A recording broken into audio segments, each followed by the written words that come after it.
할렐루야, 감사합니다. 오늘 본문 말씀 통해서 룻기 세 번째 시간입니다. 우연처럼 보이는 하나님의 섭리, 우연처럼 보이는 하나님의 섭리라는 제목으로 하나님 말씀 전하겠습니다. 계속해서 룻기를 살펴보고 있습니다. 룻기 1장을 두 번에 걸쳐서 살펴봤습니다. 우리 인생이 답이 없는 인생을 사는 것 같다라고 느낄 때가 많이 있다. 나오미의 인생을 통해서 한번 살펴보았고요. 그리고 그런 답 없는 인생을 살 때 우리가 어떻게 살아야 할까라고 하는 것을 지난주에 룻과 나오미의 이 공감의 영성을 통해서 한번 살펴봤습니다. 오늘은 2장으로 넘어옵니다. 2장에는 또 다른 이야기가 시작이 됩니다.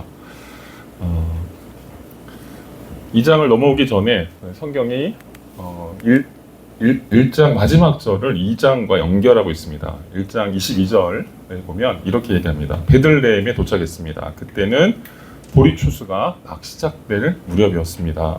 라고 이야기합니다. 2장의 시작은 1장과 마지막, 1장의 마지막과 이렇게 연결이 되어 있는데요. 1장의 마지막은 뭘 보여주고 있느냐? 하나님의 이 절묘한 타이밍에 대해서 말하고 있습니다. 우리가 인생을 살면서 정말 잘 모르는 게 있어요. 그게 뭐냐면 하나님의 뜻, 하나님의 뜻을 우리가 날마다 배워가야 될 줄로 믿습니다. 그리고 또 하나님께서 어떻게 일하시는지, 하나님의 방법이죠. 우리를 통해서 하나님께서 어떻게 일하길 원하시는지, 하나님의 이런 방법을 우리가 성경을 통해서 또 신앙생활을 하면서 배워가게 되는 줄로 믿습니다. 그런데 진짜로 알지 못하는 게 뭐냐면요, 하나님의 때입니다.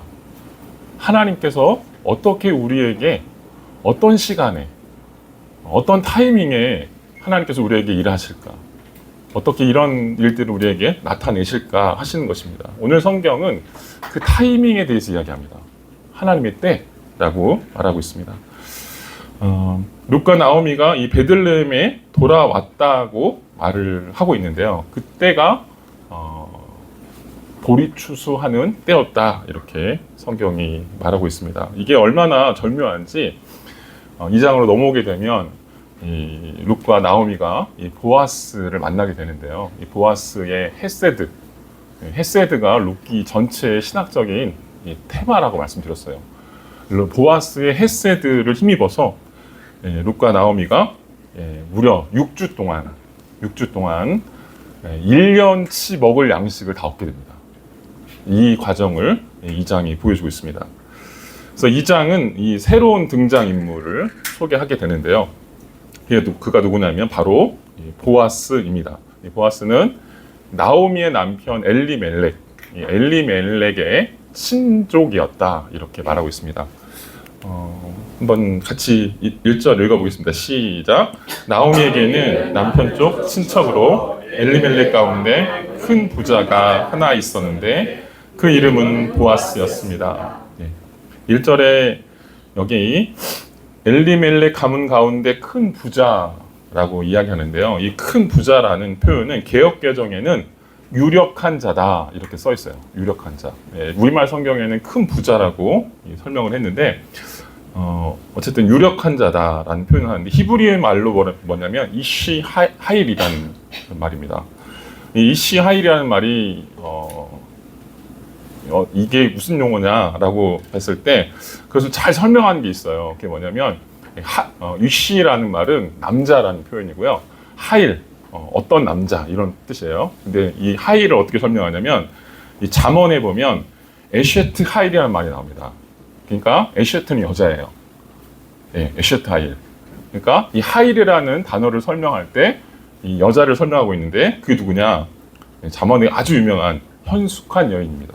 현숙한 여인. 그러니까 이 현숙한 남자, 이렇게 표현할 수 있겠죠. 근데 현숙한 남자가 도대체 뭐냐? 신학적인 표현이라는 거예요. 룻기의 저자는 룻을 어떻게 그려내고 있냐면 현숙한 여인으로 그려내고 있습니다. 그리고 이 상대방을 이 보아스를 이시 하일로 말하고 있어요. 그래서 이 유력한 자라는 말은 단순히 그냥 큰 부자라고 하는 말이 아닙니다. 어떤 면에서 큰 부자냐, 이게 중요해요. 돈이 많은 게 부자가 아니고요. 여기서 말하는 큰 부자라고 하는 거는 뭘 많이 갖고 있다, 근데 뭘 많이 갖고 있느냐? 돈이 아닙니다. 예, 앞으로 2장에서 살펴보게 되는 내용을 뭐냐면 그게 뭐냐? 헤세드를 안다는 거예요. 헤세드에 대해서 부유한 자라는 겁니다. 헤세드를 알고 헤세드를 베풀 줄 아는 그런 넉넉한 사람이었다, 이렇게 말하고 있어요. 그래서 이런 자비와 긍휼과 사랑을 이웃에게 나타낼 줄 아는 사람이 바로 이 보아스였다. 그래서 유력한 자다, 이렇게 성경이 말하고 있습니다. 그러면서 2절이 소개됩니다. 2절에 보면 그런데 이제 2절 한번 보겠습니다. 이 2장 전체에는 룻과 이 보아스의 이야기로 전체가 그려지고 있습니다. 2절을 한번 같이 한번 읽어보겠습니다. 시작. 모압 여자 룻이 나오미에게 말했습니다. 밭에 갔다 오겠습니다. 누군가 제게 잘해주는 사람을 만나면 그 사람을 따라가 이삭을 주워오겠습니다. 그러자 나오미가 그녀에게 말했습니다. 내 딸아 잘 갔다 오너라. 여기 유력한 자라는 표현을 잘 읽으시려면 그냥 단순히 보아스만 유력한 자였다, 이렇게 읽어낼 게 아니라 룻도 비슷한 사람이었다. 그러니까 룻도 현숙한 여인이었다. 룻도 헤세드를 행하는 사람이었다라고 하는 것을 한번 이해할 필요가 있습니다. 여기 2절에 보면 그것에 대한 단서가 나옵니다. 여기 룻을 설명할 때 2절이 계속해서 설명을 강조하는 게 뭐냐면 룻을 항상 설명하는 수식어가 있어요. 2장 전체에서. 그게 뭐냐면 모압 여자라는 표현입니다. 모압 여자. 그러니까 모압 여자 룻이, 모압 여자 룻이, 뭐 이런 표현을 계속 쓰고 있어요. 근데 이 룻을 모압 여자라고 말하는 것은 뭐냐면 룻의 형편과 처지에 대한 설명이에요. 그러니까 룻이 얼마나 공고한 사람인지를 말해주는 것이고요. 당시에는 신분 사회입니다. 신분 사회예요. 이 신분 사회에서 가장 여기 보면 이 보아스는 가장 유력한 자라고 볼 수 있고요. 그리고 이 룻은 모압 여자라는 표현이 뭐냐면 이방 사람이라는 뜻이에요. 그러니까 이방 사람은 얼마나 천한 사람이냐면 종들보다 못한 사람입니다. 여기 좀 이따 보면 종들이 나오는데 하인들보다 못한 사람이에요. 그러니까 신분이 가장 낮은 사람입니다. 비천한 사람이고 사회적인 가장 약자라고 볼 수 있습니다. 차별되고 받기 딱 좋은 사람이고요. 그리고 정말 비참한, 어떻게 보면 비천한 그런 인생이라고 할 수 있는 것이죠. 근데 그런 위치에 있는 이 현숙한 룻이 어떻게 행동하고 있는가라고 하는 것을 성경이 2절에서 보여주고 있는데요. 그게 뭐냐면 룻은 책임을 집니다. 책임을 져요. 무슨 얘기냐면 어머니를 따라서 고향까지 내려왔어요. 고향까지 내려왔는데 고향이 정말 낯설은 동네죠. 그리고 거처할 곳도 없다고 말씀드렸어요. 그런 곳에서 생면부지의 땅에서 와서 어머니와 같이 살아야 되는데 이 룻이 이 어머니를 대신해서 자기가 생계를 책임집니다. 생계를 책임지겠다고 말합니다. 오늘 2절에 보면 자기가 이삭을 죽으러 나가겠다라고 하거든요. 이삭 죽는 게 무슨 뜻이냐면 당시에는 이스라엘은 율법이 있었어요. 이스라엘의 율법은 굉장히 하나님이 주신 선한 겁니다. 그 정책 중에 어떤 것들이 있었냐면 약자 보호 정책 같은 게 굉장히 많았습니다. 오늘날로 따지면 복지 정책이에요. 그래서 추수를 할 때 이 추수를 하잖아요. 그러면 추수를 할 때 곡식을 다 추수하지 않고요. 다 추수하지 않고 나락이 떨어지잖아요. 나락이 떨어지면 그건 남겨둡니다. 왜요? 약자들을 위해서 하나님께서 남겨두라고 율법에 정해놨어요. 그래서 이삭을 죽으러 가는 거예요. 그리고 모퉁이 땅이 있죠. 이게 하다 보면 이렇게 이렇게 밭이 있으니까 이 모퉁이 땅 있잖아요. 근데 그 모퉁이 땅은 남겨두라고 그래요. 왜요? 약자들을 위해서요.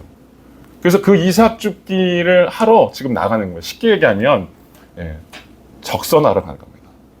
동냥하러 가는 겁니다. 근데 그것을 룻은 자기가 하겠다고 말합니다.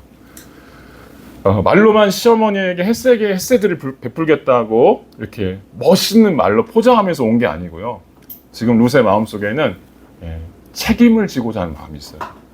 어머니를 깊이 봉양하겠다라고 하는 그런 어떤 절절한 마음이 있는 거죠. 어머니를 깊이 사랑하는 것이죠. 그리고 어머니를 향해서 어머니가 그런 수모와 그런 어려움을 당하는 것보다는 내가 한 살이라도 더 어린 내가 당하는 게 낫겠다라고 생각하고 있는 것입니다. 그러면서 어머니는 그냥 집에 계세요. 제가 다 하겠습니다. 라고 말하고 있는 것이죠. 여기 보면 그러자 이 보아스가 나오미가 뭐라고 하냐면 마지막에 내 딸아 이렇게 얘기해요. 내 딸아. 저는 이게 참 멋있는 관계, 제가 지난주에도 얘기 드렸는데 너무 멋있는 관계인 것 같아요. 지금 이 룻은 나오미를 생각할 때 우리가 아는 이 시월드의 세계가 아니에요. 우리가 아는 시월드의 세계가 아니라 진짜 친정엄마를 대하는 것처럼 대하고 있어요. 진짜 친정엄마를 사랑하듯이 그렇게 대하고 있고요. 또 이 나오미는 그런 룻을 향해서 진짜 딸처럼 여깁니다. 진짜 딸처럼 여깁니다. 4장의 맨 마지막 절에 보면요.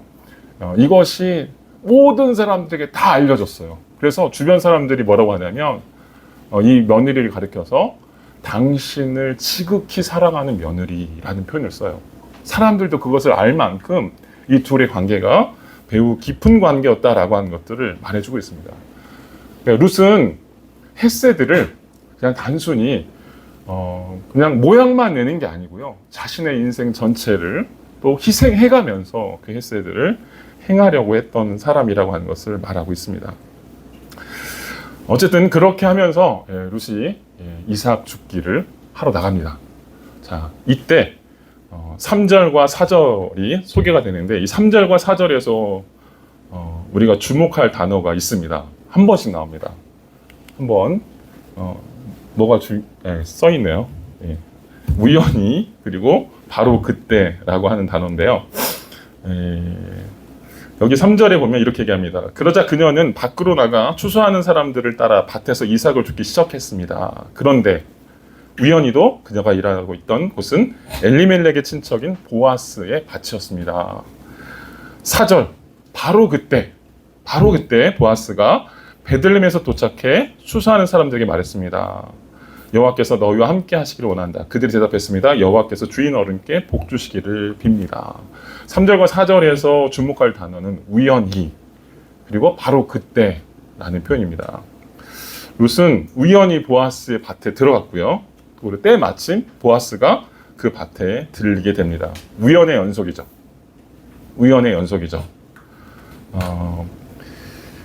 이 룻이 보아스의 밭에 들린 것보다 더 놀라운 그런 우연은 뭐냐면 이 보아스가 하필 그 밭에 그날 왔다라고 하는 거예요. 왜 그러냐면 당시에는요 주인은 추수할 때 나오지 않아요. 추수할 때 오지 않습니다. 근데 그 마침 그날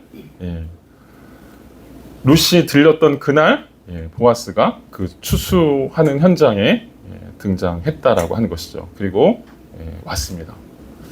어떻게 보면 한치의 오차도 없는 절묘한 타이밍이라고 할 수 있습니다.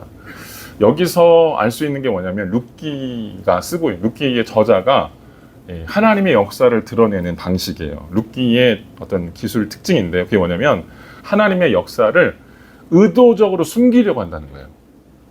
의도적으로 감추려고 하고 있습니다. 이처럼 룻기는 하나님의 직접적인 개입하심 이것을 그려내려고 하지 않습니다. 하나님께서 이렇게 우리의 삶에 직접적으로 이렇게 말씀하시고 어떤 일을 행하신다라고 하는 것보다는 그냥 평범한 일상 뒤에서 하나님께서 우리의 삶을 어떻게 다스리고 계시는지 라고 하는 것들을 이끌어 가시는지 이런 것들을 보여주고 있습니다. 저는 이걸 보면서 그런 생각을 했어요. 우리의 일상에 신앙인의 일상이 어떤 일상이냐. 은혜가 이끄는 일상이라는 거예요. 하나님께서 다 보시고 계세요. 그리고 하나님의 그 타이밍에 하나님께서 일하신다라고 하는 거예요. 그런 의미에서 보면 세상에 우연은 하나도 없는 줄로 믿습니다. 예수님이 뭐라고 하셨냐면 오늘 있다가 내일 팔릴 참새도 하나님께서 다 먹이신다. 그리고 그들도 다 하나님께서 세심받으신다. 이런 표현을 하고 있습니다. 이게 무슨 뜻이냐? 우리가 살고 있는 이 세상 속에 우연이라고 하는 게 존재할 수 없다라는 거예요.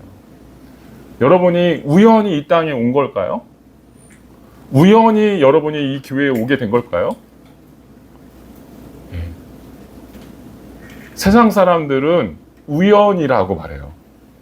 그런데 성도는 그 우연 속에서 하나님의 뜻을 읽어낼 줄 아는 것이 믿음인 줄로 믿습니다.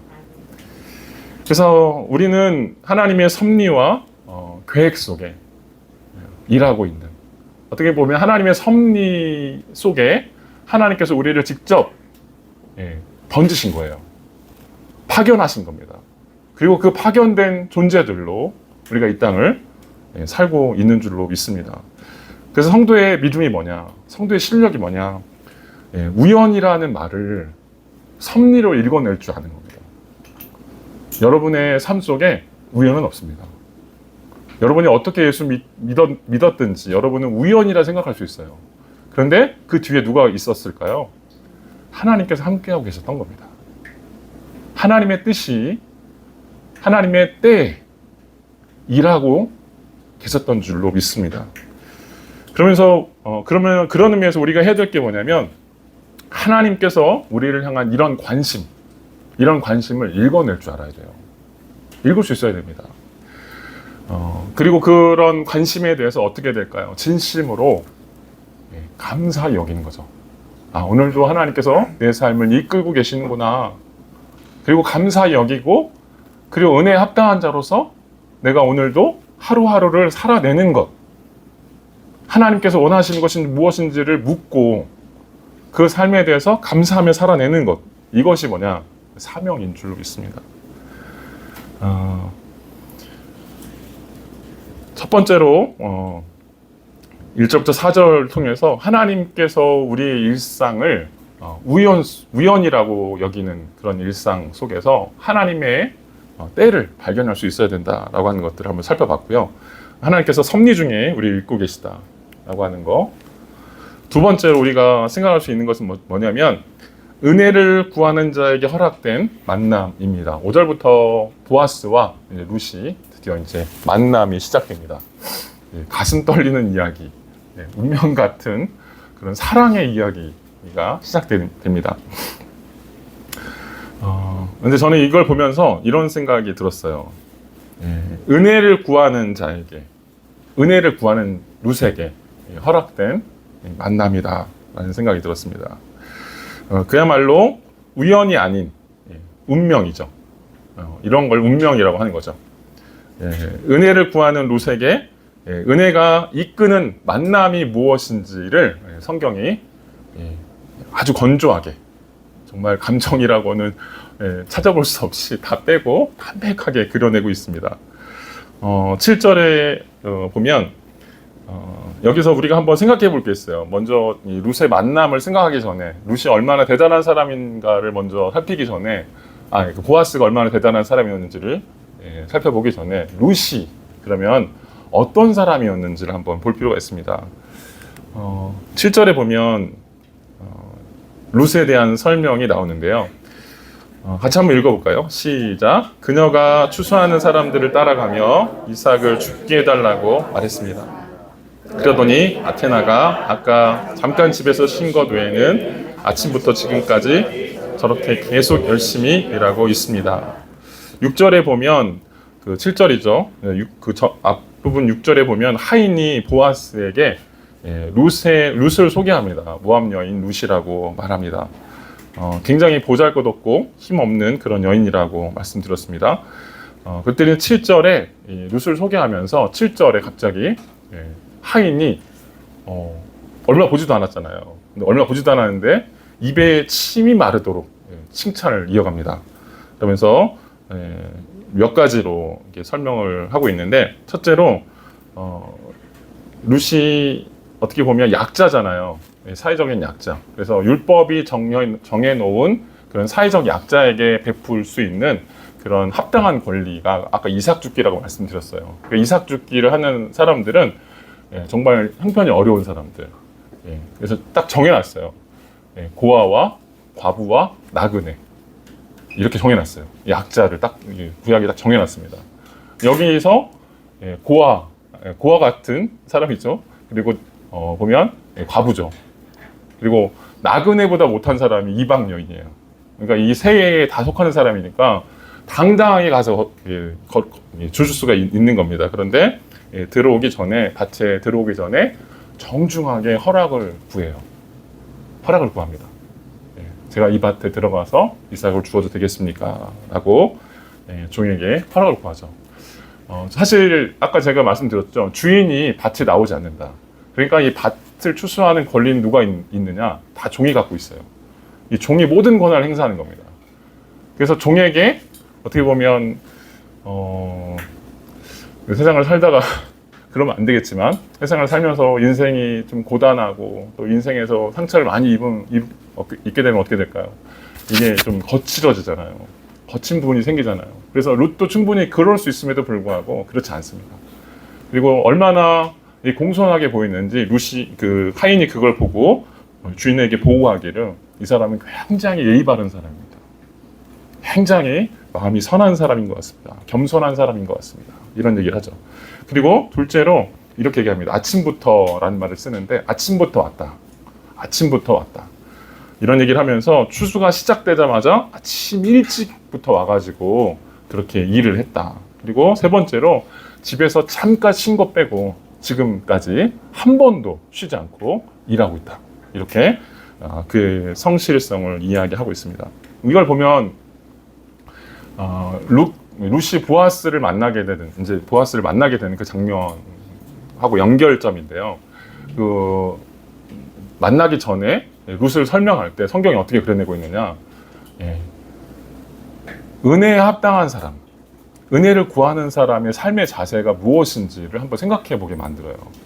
우리가 하나님께 은혜를 구하면서 우린 이렇게 생각할 수 있어요. 하나님이 우리를 다 해주시잖아요. 하나님의 은혜잖아요. 그러니까 은혜 뒤에 숨으려고 할 게 굉장히 많습니다. 그죠? 아무것도 안 하려고 하는 것이죠. 근데 오늘 룻의 자세를 보세요.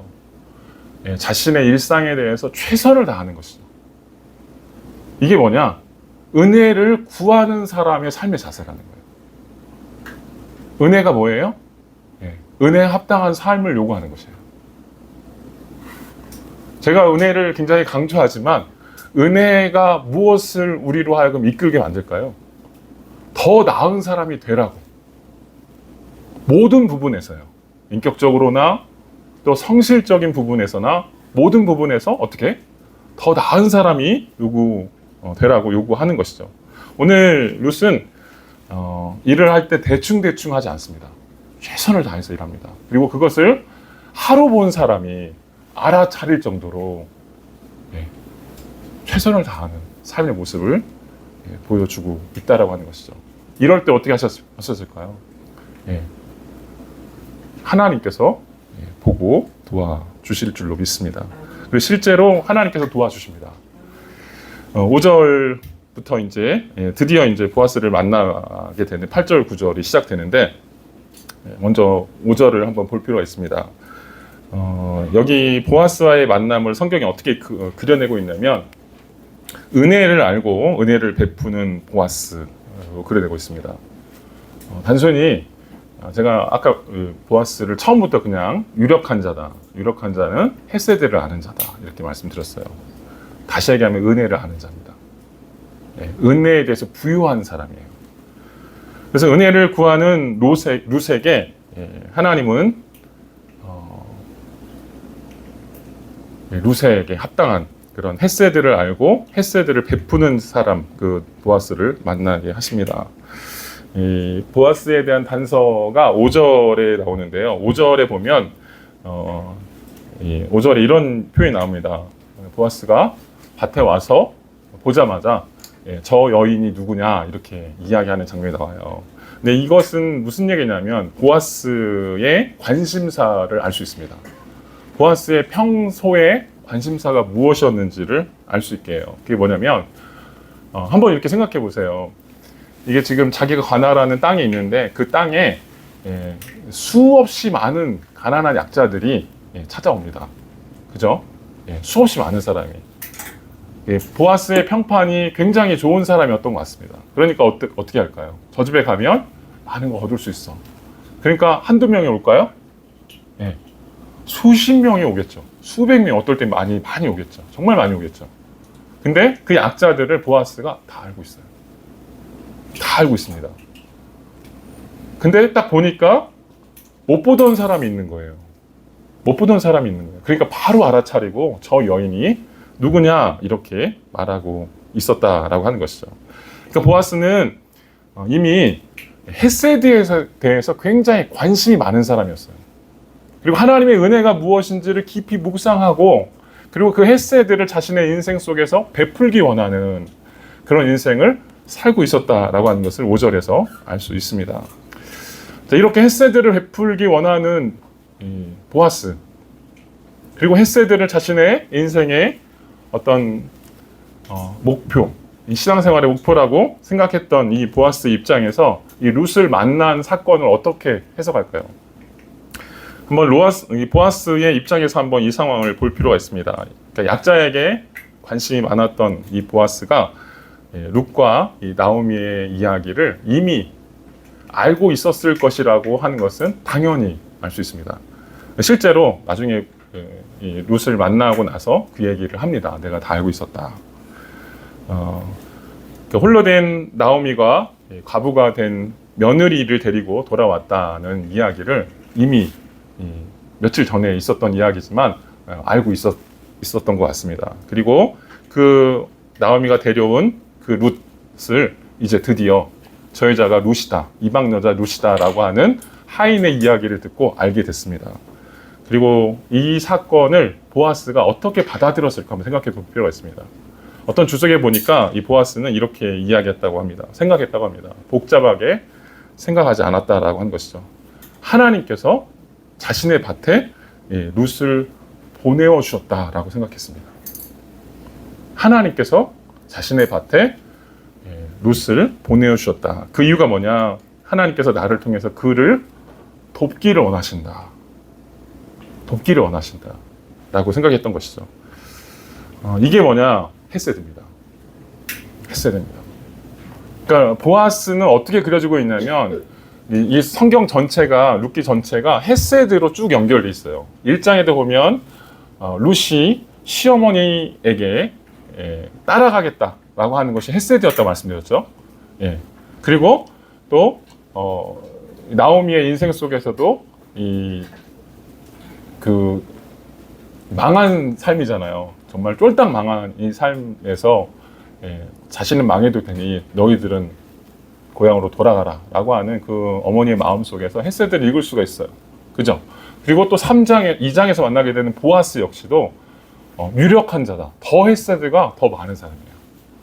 더 많은 사람입니다. 그러니까 이 헤세드가 많은 이 보아스가 룻을 만나는 이 장면에서 우리가 뭘 읽을 수 있냐면 룻을 만나게 된 그 사건을 통해서 보아스가 하나님의 뜻으로 이해했다라고 하는 것입니다. 그러면서 이제 8절부터 설명을 하고 있는데요. 보아스가 처음부터 이렇게 얘기합니다. 내 딸이여, 내 딸이여. 나오미가 쓰던 표현이었어요. 내 딸이여. 이거는 굉장한 의미입니다. 그러니까 지금 이방 여인이라고 말하잖아요. 다른 사람들은 이방 여인이라고 말해요. 모압 여자다 이런 표현을 쓰는데 지금 보아스는 내 딸이다 이런 표현을 써요. 처음부터. 저는 이걸 보면서 이 사람의 헤세드의 양이 도대체 얼마일까? 사람을 품을 수 있는 양이 얼마나 대단한 양일까라는 생각을 해봐요. 그리고 이런 빈궁한 처지에 있는 이방 여인, 모든 사람이 다 하찮게 여기는 망한 사람을 생각하는 이 사람을 자신이 끌어안고 내 딸이라고 여길 수 있는 그 마음이 얼마나 대단할까라는 생각을 해보게 됩니다. 내 딸이라고 말합니다. 굉장히 다정한 표현이죠. 이 긴장, 처음 와서 이삭을 줍는 타국에 와서 또 이삭 죽기를 해야 되는 그런 상황 속에서 긴장하고 있는 룻의 마음을 다독여주는 그런 표현이라고 볼 수 있을 것 같습니다. 근데 형식적으로만 딸이라고 말하지 않고요. 8절부터 이렇게 보면, 8절 9절에 보면 이 보아스가 룻에게 베푼 헤세드가 얼마나 대단한 것인지를 말해주고 있습니다. 8절 9절 한번 천천히 읽어보겠습니다. 시작. 그러자 보아스가 룻에게 말했습니다. 내 딸이여, 내 말을 들어보시오. 다른 밭에 가서 이삭을 줍지 말고 여기서 멀리 가지도 말고 여기 내 요종들과 함께 일하시오. 사람들이 추수하는 이 밭을 살피며 따라다니시오. 내가 사람들에게 당신을 건드리지 말라고 말해두었어.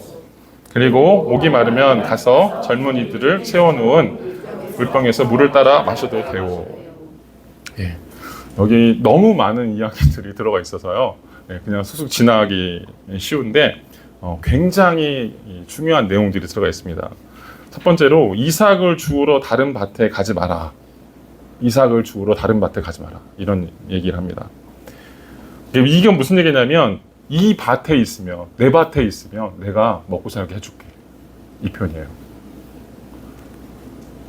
지금 이 나오미와 룻의 가장 큰 고민은 뭐예요? 먹고 사는 거예요. 근데 그거를 한 방에 끝내버립니다. 내가 먹여 살릴게. 이 밭에서 다 해결해. 라고 해줍니다. 굉장한 거죠. 그리고 다른 밭에 가지 말라. 다른 밭에 가서 고생하지 마. 다른 밭에 가면 고생할 뿐이야. 내 밭에서 편하게, 내 밭에서 충분하게 얻을 수 있어. 라고 이야기해 주는 것이죠. 자기가 책임지겠다라고 말합니다. 두 번째로 자기 밭을 떠나지 말라라고 말합니다. 자기 밭을 다른 밭에 가지 말라. 이게 자기 밭을 떠나지 말라라고 하는 건데 이건 뭐냐면 보호하겠다라는 거예요. 자기가 보호하겠다. 아까 책임지겠다라는 표현과 비슷한데 그냥 단순히 먹고 살 것만 책임져 주겠다가 아니라 내가 너의 후견인이 될 거야 라고 하는 그런 표현인 것 같습니다. 그래서 내가 지금 쳐놓은 이 밭의 테두리 안에서는 너는 안전해. 근데 다른 밭에 가면 내가 너의 안전을 지킬 수가 없으니까 다른 밭에 가지 말고 내 밭에 있어 라고 이야기하고 있는 것이죠. 이 보호해 주겠다라는 그런 약속이라고 볼 수 있습니다. 세 번째로 여종들과 함께 있어라 라고 말합니다. 여종들과 함께 있어라. 여종들과 함께 있어라 라고 하는 표현은 당시의 사회 상황하고 결부시켜 생각해보면 그 의미를 알 수 있는데요. 이거 뭐냐면 여종들 밑에 아까 제가 말씀드렸어요. 여종 종 밑에 유괴 사회가 철저한 사회니까 이 신분 사회였으니까 이 종 밑에 누가 있었냐면 이방인이 있었습니다. 근데 룻은 모압 여인이었어요. 모압 여인. 근데 이 모압이라는 지명이 계속 나오잖아요. 이게 의미가 있습니다. 이 모압은요 원수 나라입니다. 이스라엘에서 원수 나라입니다. 여러분 발람 아세요? 발람 아세요? 이 발람이 모압 선지자였습니다. 그러니까 이스라엘 사람들이 우상 숭배해서 저주를 받도록 했던 이 선지자가 이 모압 선지자였어요. 그러니까 이 모압은 사이가 안 좋아요. 사이가 안 좋아요. 그러니까 사람들이 어떻게 취급하겠어요? 가만히 있어도 침뱉을 수 있는 그런 사람이라고 하는 것이죠. 근데 그런 사람을 향해서 이방인을 향해서 모압 여인을 향해서 보아스가 내 여종들과 함께 있으라라고 이야기하는 것이죠. 이건 무슨 얘기냐면 내가 너를 이방인 취급하지 않겠다는 얘기입니다. 내 식솔들, 내가 같이 밥을 먹는 식솔들처럼 너를 지금부터 취급하겠다, 대하겠다. 여종들과 함께 있어라 그런 얘기를 합니다. 그리고 네 번째는 뭐냐면 추수하는 이 밭을 잘 살피며 따라다니시오. 사람들이 추수꾼들을 잘 따라다니시오 이런 얘기예요. 이렇게 되면 어떻게 될까요? 추수꾼 따라다니면 어떻게 될까요? 이삭이 제일 많이 떨어지겠죠. 그래서 이삭을 제일 많이 주울 수 있게 되겠죠. 그렇게 해주겠다는 겁니다. 그런 특권을 주겠다고 말하고 있습니다. 그래서 여기서 충분히 먹고 살 수 있게 해줄 테니까 걱정하지 마. 또 다시 한번 얘기해 주는 거죠. 근데요, 나중에 보면요, 이 뒷부분, 2장 마지막 부분에 보면 여기서 더 나갑니다. 보아스의 행동이. 그래서 어떻게 하는 줄 아세요? 곡식단이 있는데 곡식단에서 이삭을 그냥 훑어요. 이삭을 훑습니다. 저는 이렇게 생각해 봤어요. 그냥 줄 수도 있는데 이삭을 떼가지고 그냥 줄 수도 있잖아요. 근데 그렇게 주지 않고요. 그냥 이삭을 룻이 가는 밭 거기서 그냥 훑어가지고 충분히 깔아줘요. 이게 뭐예요? 배려입니다. 배려. 상대방에게 상처, 내가 너한테 이렇게 충분하게 은혜를 베푸는 거야 라고 말하지 않도록, 하나님의 율법이 정말 대단한 게요. 하나님의 율법은 이 모든 사람들을 다 지키게 해놨어요. 그래서 모든 사람들이 지켜야 되니까 고마워할 필요 없습니다. 고마워할 필요가 없어요. 왜? 하나님께서 정하신 거예요. 이삭을 죽는 것도 하나님께서 주신 것이다. 약자들도 그렇게 생각하는 거예요. 그러니까 그것을 보아스는 지키고 있어요. 지키면서 그 룻의 마음까지도 헤아리면서 이것을 주고 있는 것입니다. 그러면서 여기 그러고 나서 당신을 건드리지 말라고 말해 두었어, 이렇게 얘기합니다. 여기 건드리지 말라라고 하는 표현이 뭐냐면, 우리는 성경을 읽으니까 이제 이런 상황들이 잘 보이지 않지만, 당시에는 이 이방인이고 또 나그네 뭐 이런 취급을 받으니까, 이런 이방인이나 나그네 같은 경우는요, 이 보호를 받지 못하는 사람들입니다. 보호를 받지 못하는. 그러니까 폭력에 노출되어 있는 사람, 범죄에 노출되어 있는 사람들입니다. 그리고 실제로 이런 약자들이 있는 곳에서 착취와 폭력이 많이 나타나죠. 권력 관계 안에서. 그러니까 여기서도 많이 그런 일이 발생했을까요? 발생하지 않았을까요? 실제로 많이 발생했습니다. 그러니까 지금 이 보아스가 그것까지 살피고 있는 거예요. 그래서 종들한테, 젊은 종들한테 다 모아가지고 젊은 종들을 불러 모아서 이 룻을 건들지 말라고, 성폭력 하지 말라고 이야기해주고 있는 거예요. 그러면서 또 이렇게 가만히 그 바운더리를 쳐주고 있는 것입니다. 그리고 맨 마지막, 저는 이게 더 대단하다고 생각하는데, 목이 마르거든 일꾼들이 길어온 물을 먹어라, 이렇게 이야기합니다. 집에서 무겁게 물을 가져오지 말아라, 이런 표현이기도 하고요. 조금 더 확장해서 생각해 보면, 너는 내 식구야, 이걸 다시 얘기하는 겁니다. 너는 우리 식구야, 내가 너를 그렇게 생각할 거야, 이렇게 대하고 있는 것이죠. 이걸 보면요, 이 보아스의 이 헤세드의 양이 정말 대단하고요. 그리고 양만 많은 게 아니고요, 정말 디테일합니다. 디테일합니다. 상대방을 배려하는, 저 사람이 나의 이 배려에 대해 상처받지 않을 것까지 다 고려해요. 그리고 물 한 병까지 고려하는 이 헤세드를 볼 수 있습니다. 이렇게 해주니까요, 룻이 감격을 먹습니다. 감격을 먹어요. 10절에 보면 이 헤세드를 읽을 줄 아는, 룻의 헤세드를 10절과 11절에 보면 보아스가 알아주는 것까지 나옵니다. 이 보아스는 그러니까 은혜를 아는 사람은요, 은혜를 행하는 사람을 또 알아차릴 수 있는 능력이 있는 것 같아요. 그래서 10절, 11절에 보면 룻이 그렇게 은혜를 베푸니까 룻이 얼굴을 땅에 대고 엎드려 말합니다. 내가 이방 사람인데 어째서 당신이 나에게 이런 친절을 베풉니까? 이렇게 얘기하죠. 그때 11절에 보아스가 대답합니다. 뭐라고 말하냐? 네 헤세드 때문이야. 네 헤세드 때문이야. 남편이 죽은 후 당신이 시어머니에게 한 일 내가 다 들었어. 그거 헤세드였어. 당신의 부모와 고향을 떠나 알지도 못하는 민족과 함께 살려고 온 것, 이것도 하나님의 헤세드였어 라고 말해주고 있어요. 이걸 보면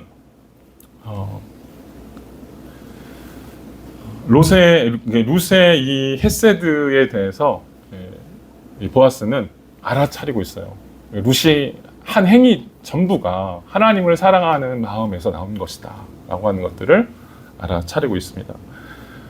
즉 보아스는 룻의 헤세드를 읽을 줄 아는 그런 사람이었던 것 같습니다. 룻기는 이 둘의 만남을 헤세드를 베푼 룻과 헤세드를 읽어낼 줄 아는 그런 안목을 가진 보아스의 만남으로 묘사하고 있습니다.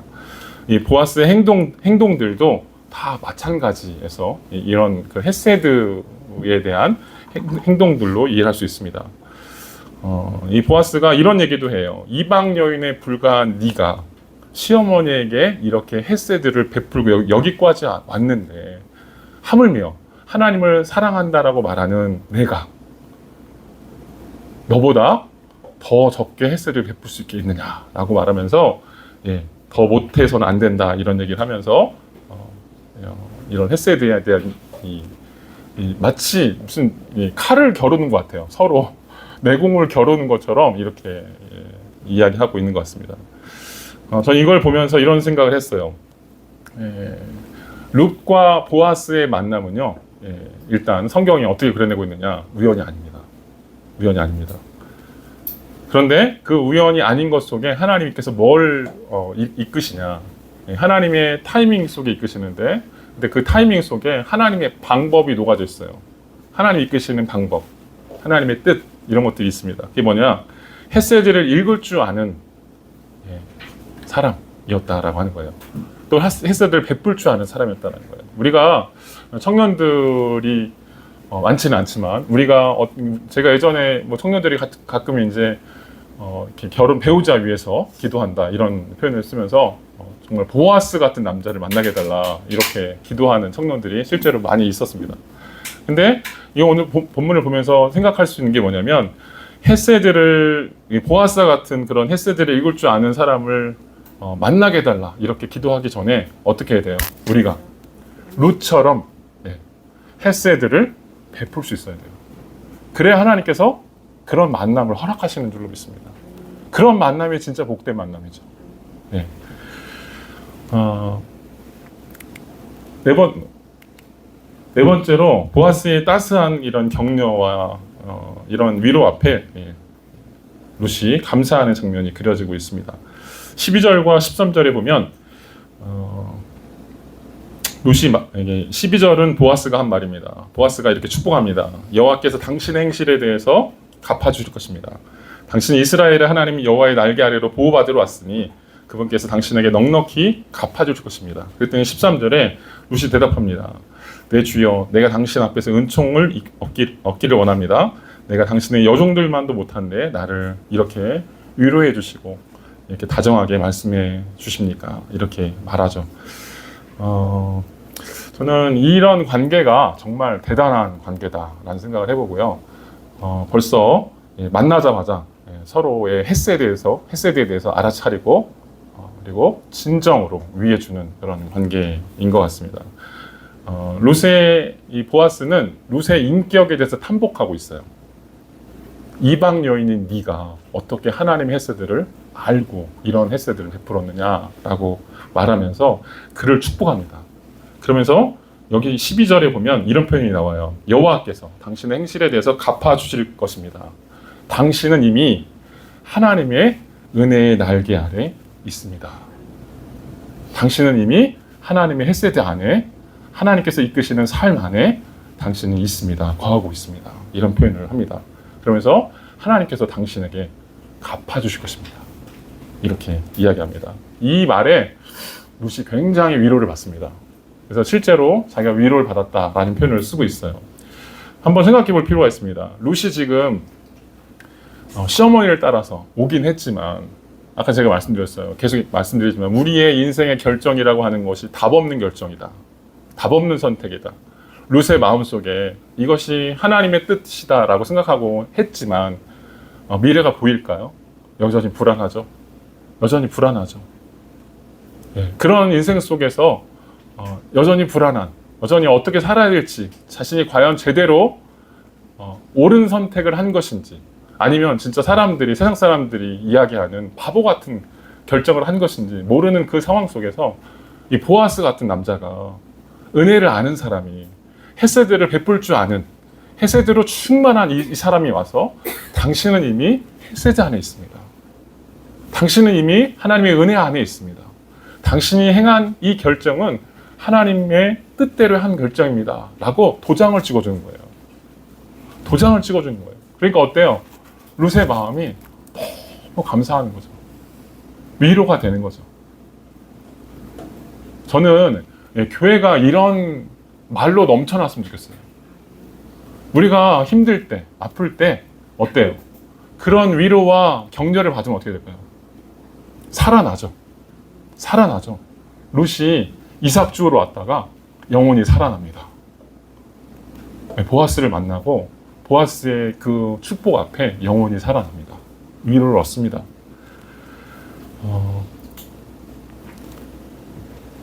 자, 이렇게 이야기하면서도 마지막 장, 이제 마지막으로 넘어가게 되는데 14절, 17절, 14절부터 10절까지 또 보아스의 끝나지 않은 햇새들을 볼 수 있습니다. 아직도 남아 있어요. 도대체 끝이 어디인지 모르겠습니다. 식사 때가 됐어요. 식사 때가 됐습니다. 오전 내내 일했고요. 보아스와 만나서 이야기했고 드디어 식사 때가 됐습니다. 식사 때가 되자 보아스가 룻에게 말합니다. 이리로 와서 빵을 좀 먹고 식초를 찍어서 들도록 하시오. 룻이 추수하는 사람들과 함께 자리에 앉자 보아스는 룻에게 볶은 곡식을 주었고 룻은 마음껏 먹고 얼마 남겼습니다. 이렇게 성경은 굉장히 건조하게 기록되어 있다고 말씀드렸어요. 이게 무슨 뜻인지 모릅니다. 근데 이게 무슨 얘기냐면 굉장한 의미가 숨겨져 있어요. 당시에는요, 신분사회, 계속 말씀드리지만 신분사회에는 뭐냐면 식사도 같이 할 수 없습니다. 식사도 같이 할 수 없어. 예수님 시대 때도요, 수로보니게 여인의 그 비유에 보면 수로보니게 여인이 이런 얘기를 합니다. 주인의 상에 떨어진 부스러기를 먹을 수 있습니다. 개들도 먹을 수 있습니다. 이런 표현을 쓰잖아요. 이게 무슨 얘기냐면 당시에도 있었어요. 예수님 시대 때도. 근데 그 전에는 더 있어요. 주인의 상에 겸상할 수 있어요? 없습니다. 근데 여기 성경에 보면 함께라는 표현이 나와요. 함께 자리에 앉자. 룻과 함께 자리에 앉습니다. 지금 이미 보아스는 룻을 자신의 가족으로 인정하고 있는 겁니다. 가족으로 인정하는. 제가 제목을 친정아버지 같다 이런 표현을 썼는데 진짜 친정아버지처럼 하고 있어요. 자신의 딸처럼 여기고 있습니다. 그리고 식사를 이렇게 충분히 할 수 있도록 또 배려를 하죠. 그리고 남은 음식까지 싸갈 수 있도록 또 배려합니다. 식사를 마친 후에 여전히 또 식사를 마친 후에 또 배려합니다. 식사를 마친 후에 다시 일어나서 이삭을 주우려고 하니까 젊은 일꾼들에게 신신당부합니다. 뭐라고 하냐면 룻에게 곡식단 사이에서 죽게 하래요. 곡식단 사이에서. 그리고 책망하지 말라고. 그러면서 이제는 창피를 주지 말아라. 그리고 곡식탄에서 남겨두도록 해라. 그녀를 나무라지 말라. 이렇게 얘기합니다.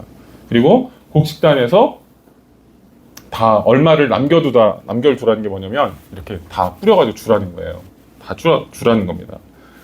그러니까 그렇게 해서 충분히 가져갈 수 있도록 이야기합니다.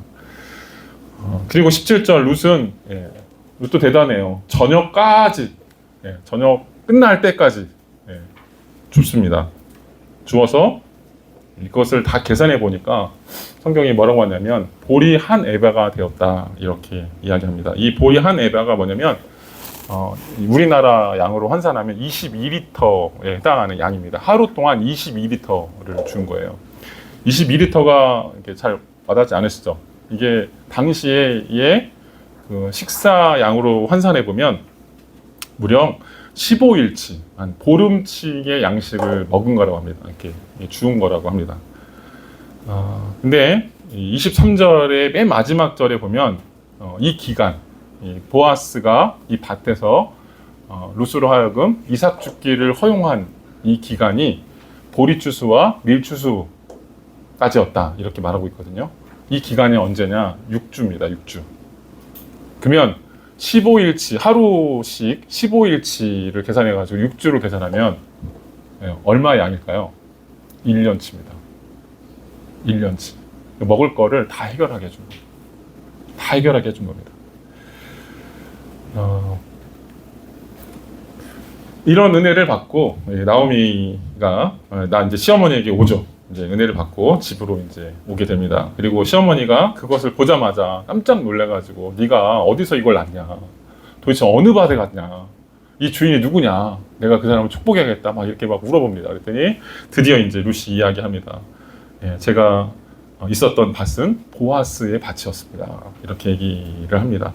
이 이야기를 듣고 이제 이 다음 내용입니다. 이 다음 3장의 내용인데요. 3장의 내용에 들어가기 전에 한 가지 표현이 있어서 이 표현만 하고 마치려고 합니다. 여기 보면 루시 보아스였습니다 라고 말합니다. 여기서 이 보아스라는 얘기를 듣고 이 나오미가 소망이 생겨요. 갑자기 소망이 생깁니다. 나오미의 삶 한번 보세요. 바로 하루 전이에요. 바로 하루 전에 베들레헴으로 들어올 때만 해도 사람들이 나오미다 막 얘기하니까 나오미가 뭐라고 그래요? 나를 마음이라 하지 말고 나를 말하라 하시오. 내 삶은 고통뿐이었습니다. 이렇게 절망뿐이었습니다. 이렇게 한탄했던 사람이에요. 그런데 단 하루 만에 그것이 뒤바뀝니다. 반전이 시작됩니다. 1장에도 반전이 있었어요. 2장에 또 다른 반전이 시작됩니다. 그리고 나오미의 마음속에 새로운 희망이 생깁니다. 그게 뭐였냐면 축복을 하죠. 나오미가 축복을 하면서 이렇게 얘기합니다. 그 사람은 우리 가까운 친족이니 우리를 맡아줄 사람이다. 이렇게 얘기합니다. 이 맡아줄 사람이라고 하는 말이 고엘 제도라고 말합니다. 고엘 제도. 이스라엘 율법은 아까 제가 말씀드렸다시피 이 약자보호 원칙이 굉장히 강합니다. 약자보호 원칙이 굉장히 강합니다. 이삭주기뿐만 아니라 이 고엘 제도 역시도 약자보호의 원칙입니다. 그래서 잃어버린 토지나 재산을 대신 갚아주는 거예요. 대신 갚아주는 거예요. 그러니까 이스라엘은 이 바벨론, 그러니까 그 가나안 땅에 들어오면서 토지를 다 나눠요. 토지를 다 나눕니다. 이게 토지를 나누는 게 무슨 뜻인 줄 아세요? 하나님이 주신 거라는 거예요. 그러면서 성도들의 이스라엘 집회에게 얘기합니다. 이건 다 하나님이 주신 거야. 그래서 이건 다 모든 땅은 누구 거예요? 하나님 땅이에요. 하나님 땅이어서 이 하나님 땅을 누가 하나님께 경계를 다 그어놨어요. 이 경계를 넘어서 살 수가 없어요. 살 수가 없습니다. 혹시 이제 내가 일을 하다가 살다가 뺏기는 경우가 와요. 아니면 누구한테 팔았어. 근데 그게 판 게요. 영원히 판 게 아닙니다. 50년 지나면 다시 원상태, 희년 다시 돌아와요. 근데 그 전에 갚아줄 수 있어요. 내가 잃은 거를 갚아줄 수 있어요. 그게 누구냐? 고엘입니다. 대신 갚아주는 거예요. 이 대신 갚아주는 이거는 굉장한 은혜인 거죠. 굉장한 선의인 거죠. 친절인 거죠. 이걸 행할 수 있는 사람을 신앙이 좋은 사람이라고 여겼습니다. 하나님을 사랑하는 사람이 여겼어요. 명예로운 거라고 여겼습니다. 그리고 그 명예를 실현하는 이 사회가 바로 이스라엘이었습니다.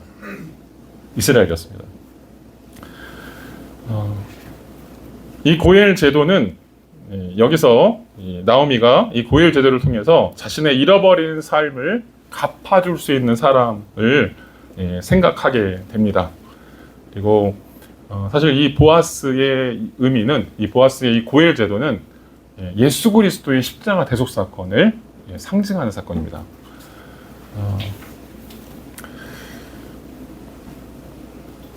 오늘 이걸 통해서 우리가 한번 생각해 볼 수 있는 메시지들이 있습니다.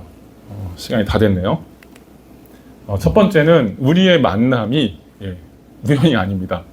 여러분 결혼 생활 하고 계시죠? 여러분 직장에서 만나는 여러 가지 사람들이 있죠? 이 만남들이 다 우연이 아닙니다. 하나님께서 여러분을 그 자리에 집어 넣으신 겁니다. 아멘? 그렇게 여기셔야 돼요. 내가 만나고 내 삶 속에 내가 누리는 생활 속에서 나와 함께하고 있는 수없이 많은 사람들과의 이 관계, 이것이 누가 주신 것이다? 하나님께서 주셨다라고 하는 거예요. 룻과 보아스의 만남은 하늘이 맺어준 운명이고요. 우연을 섭리로 읽어낼 줄 아는 것이 이 둘의 만남을 통해서 확인할 수 있는 것들이었습니다. 두 번째로, 은혜에 합당한 삶은요, 최선을 다하는 겁니다. 최선을 다하는 겁니다. 은혜 뒤에 숨지 마시기 바랍니다. 은혜 뒤에 숨지 마세요. 기도하고 다 했다고 할 게 아니고요. 기도했으면 어떻게 될까요? 현장에 나가서 찾아야 됩니다. 내가 할 게 뭔지, 하나님께서 무엇을 나에게 주실 것인지, 무엇을 하게 하실 것인지를 우리가 구하셔야 됩니다. 세 번째, 헤세드를 알고 베풀 줄 아는 자, 이것이 신앙생활의 목표가 되셔야 돼요. 저는 이걸 보면서 무슨 생각이 들었냐면 신약 성경에 나오는 성령의 열매. 성령의 열매가 생각났어요. 우리가 하나님을 사랑하면 어떻게 될까요? 이런 사람이 되는 겁니다. 이런 사람이 되는 거예요. 하나님의 은혜가 무엇인지를 이해하게 되고 그것을 베푸는 것을 기쁨으로 여기는 자가 되는 것이죠.